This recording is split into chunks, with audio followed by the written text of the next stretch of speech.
Assalamualaikum warahmatullahi wabarakatuh. Perkenalkan, nama saya Mistia Nurfaiza alias Sundari dengan NIM C2401211011079. Pada video ini saya akan menjelaskan mengenai praktikum produktivitas perairan, materi proses dekomposisi dan mineralisasi.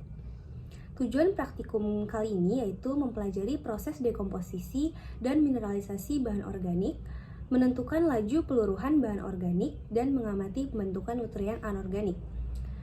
Nah, dekomposisi itu apa sih? Jadi dekomposisi yaitu proses penguraian bahan organik oleh mikroorganisme. Sedangkan mineralisasi itu sendiri adalah proses pengubahan bahan organik menjadi senyawa anorganik. Faktor yang mempengaruhi dekomposisi berupa oksigen terlarut, suhu, pH, dan lain sebagainya. Nah, sedangkan untuk BOD itu merupakan kebutuhan oksigen untuk menguraikan bahan organik. Adapun pengertian COD yaitu total kebutuhan oksigen kimiawi untuk menguraikan bahan organik. Jadi, dalam penentuan laju peluruhan bahan organik, diperlukan pengukuran COD, perhitungan BOD dugaan, pengukuran BOD pada waktu 0, 1 hingga T yaitu BODT, penentuan laju peluruhan bahan organik atau K. Selanjutnya ada juga pengamatan pembentukan nutrien yang meliputi pengukuran amonia, nitrit, nitrat, ortofosfat di awal dan akhir pengamatan BOD. Pada praktikum ini alat dan bahan yang diperlukan yaitu bahan organik yang mudah terurai, aquades, garam-garam kalium, natrium, kalsium, magnesium, besi, dan amonia, buffer fosfat, alat ukur COD, alat ukur BOD, alat ukur nutrien anorganik. Untuk langkah kerjanya yaitu pertama disiapkan alat dan bahan yang diperlukan terlebih dahulu, kemudian dilakukan pengukuran COD dan dilakukan penghitungan BOD dugaan. Selanjutnya yaitu dilakukan pengukuran BODT. Jika sudah, lanjut ke dihitung laju peluruhan bahan organik dan dilakukan pengukuran nutrien anorganik di awal dan di akhir pengamatan BOD. Baru terakhir analisis hasil. Nah, hasil yang diharapkan dari praktikum ini yaitu mampu menjelaskan proses dekomposisi dan mineralisasi, kemudian mampu menentukan laju peluruhan bahan organik, dan mampu mengamati pembentukan nutrien anorganik. Jadi praktikum kali ini tuh membantu mempelajari proses dekomposisi dan mineralisasi bahan organik, pengukuran COD, BOD, nutrien anorganik, dan laju peluruhan bahan organik untuk membantu memahami proses dekomposisi dan mineralisasi itu sendiri. Selanjutnya kita akan membahas contoh soal atau latihan soal yang diberikan. Nah, berikut merupakan latihan soalnya. Jika diketahui satu seri data hasil pengukuran BOD sebagai berikut, di sini diketahui nilai T yaitu dari 0 sampai 12 dan juga diketahui nilai Y atau BOD konstan dengan satuan mg per L itu ada dari 0 sampai nilai 27. Nah, soalnya tentukan nilai L dan K untuk mengetahui nilai BOD ultimate dari BOD konstan berdasarkan konsep the least square dan grafik Fujimoto, serta definisikan nilai K berdasarkan nilai BOD6 berdasarkan kedua pendekatan tersebut.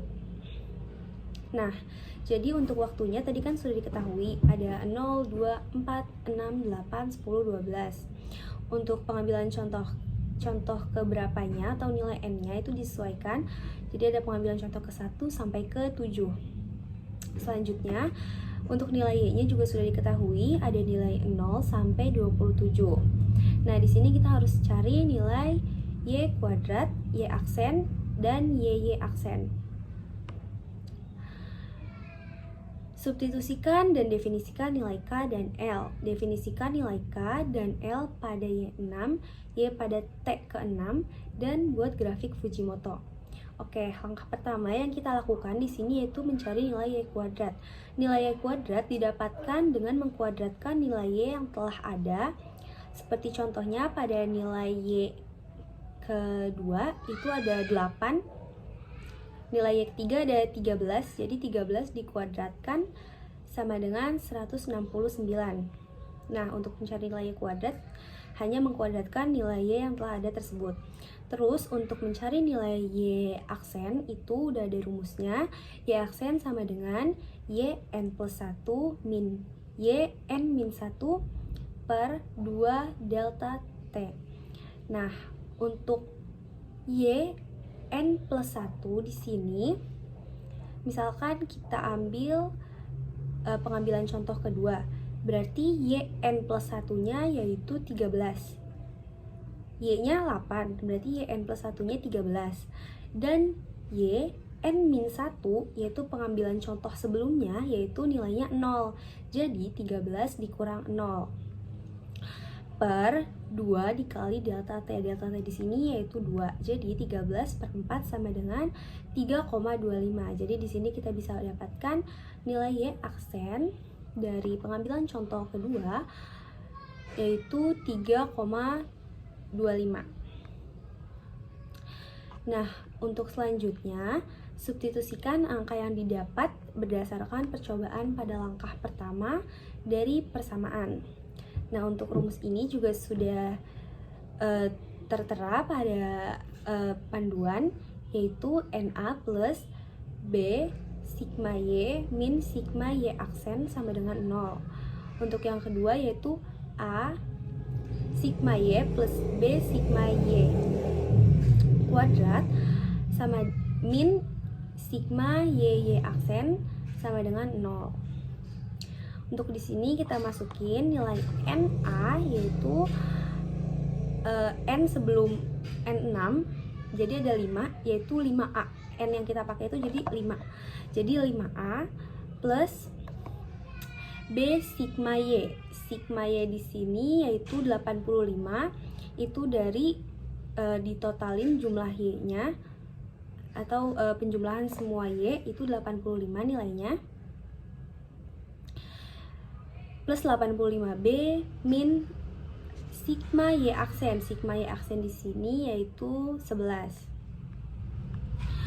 Nah, sama dengan 0. Untuk yang kedua yaitu 85A, yaitu dari A sigma Y.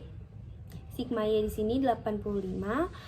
Lanjut ke plus B sigma Y kuadrat. Untuk sigma Y kuadrat diperoleh 1631B min sigma Y kuadrat.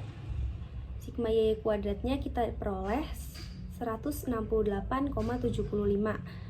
sama dengan 0. Setelah itu kita eliminasi saja. Dengan yang atas dikalikan dengan 17, yang bawahnya dikali 1, dan nantinya bakal diperoleh nilai B. B yang diperoleh di sini yaitu min 0,0981. Nah, kita substitusikan lagi, kita eliminasi dengan persamaannya. Di sini nilai B-nya sudah diketahui, min 0,0981. Bisa kita masukkan ke persamaan 5A plus 85B min 11 sama dengan 0. 5A plus 85 dikali nilai B-nya tadi sudah diperoleh, yaitu min 0,0981 dikurang 11 sama dengan 0. Yang nantinya dengan memindahkan penjumlahan tersebut ke ruas sebelahnya bakal diperoleh nilai A. Nilai A di sini diperoleh 3,8677. Nah, di sini kita sudah memperoleh nilai A dan nilai B. Nilai A-nya 3,8677 dan nilai B-nya min 0,0981. Selanjutnya, kita bisa definisikan nilai K dan L. Untuk nilai K itu sendiri rumusnya min B. Min untuk nilai B-nya min 0,0981. Jadi min ketemu min jadi 0,0981 untuk nilai K-nya diperoleh. Untuk nilai L itu rumusnya min A per B. Min nilai A itu 3,3677 per nilai B-nya min 0,0981. Maka diperoleh nilai L sebesar 39,0261 mg per L. Selanjutnya kita definisikan nilai K dan L pada Y6, Y pada T ke-6. Nah, untuk nilai L masih sama rumusnya min A per B. Diperoleh 39,4261 mg per L. Untuk nilai K pada Y6 yaitu sama dengan L dalam kurung 1 min E pangkat 6K. Nah, untuk Y6 sendiri nilainya sudah diketahui yaitu 17. Nilai Y6 itu nilai Y pada waktu ke-6. Jadi nilainya itu 17. Itu udah ada di tabelnya. Terus selanjutnya bisa dimasukkan ke persamaan yang nanti bakal diperoleh nilai K. Nilai K-nya yaitu 0,0940. Nah, untuk selanjutnya yaitu dengan pembuatan grafik Fujimoto. Untuk pembuatan grafik Fujimoto di sini kita buat terlebih dahulu untuk tabel BODT. BODT di sini ada 0, 8, 13, 17, 22, 25. Itu diperoleh dari nilai Y yang kita sudah ketahui di awal, tetapi hanya digunakan sampai waktu ke-10 atau pengambilan contoh ke-6, karena di sini kita cari Y6. Jadi nilai Y yang digunakan hanya sampai pengambilan contoh ke-6, yaitu 0 sampai 25. Nah, untuk nilai BOD T plus 1 yaitu dimulai dari T yang bawahnya. Jadi kan 0, 8, 13 berarti dimulai dari 8, 13 ke bawah sampai dinilai 27. Nah, jika sudah ada tabel BODT dan BODT plus 1, kita buat grafik Fujimoto. Nah, grafik Fujimoto ini dibuat dengan pertama-tama membentuk kotak. Jadi grafik ini harus bentuknya kotak. Selanjutnya dibuat garis diagonal atau garis miring pada kotak tersebut. Nah, lalu dititikin sesuai dengan nilai X dan Y. Untuk nilai X-nya yaitu dari nilai BODT dan Y-nya yaitu dari nilai BODT plus 1. Nah, untuk jika menggunakan buku biasa, itu pembuatan grafik ini akan diketahui titik tengahnya atau nilai L yaitu sebesar 39. Dengan rumus L sama dengan min A per B sama dengan 39. Untuk mencari nilai K, Y6 sama dengan L dalam kurung 1 min E min 6K, karena nilai ke-6 yang nantinya akan diperoleh nilai K 0,0951. Nah, karena ini pembuatannya masih menggunakan buku tulis, maka hasil yang didapatkan tidak akurat karena hanya perkiraan untuk nilai L-nya. Jadi apabila ingin mendapatkan nilai E yang pasti, yang sesuai, yaitu dapat menggunakan buku milimeter block dalam pembuatan grafik Fujimoto tersebut. Untuk pembuatan grafik Fujimoto menggunakan buku milimeter block akan diperoleh nilai L 37. Sekian pemaparan yang dapat saya sampaikan. Yang kita dapat dari latihan soal ini yaitu terdapat sedikit perbedaan antara perhitungan biasa dengan menggunakan metode grafik Fujimoto. Sekian, kurang lebihnya mohon maaf. Wassalamualaikum warahmatullahi wabarakatuh.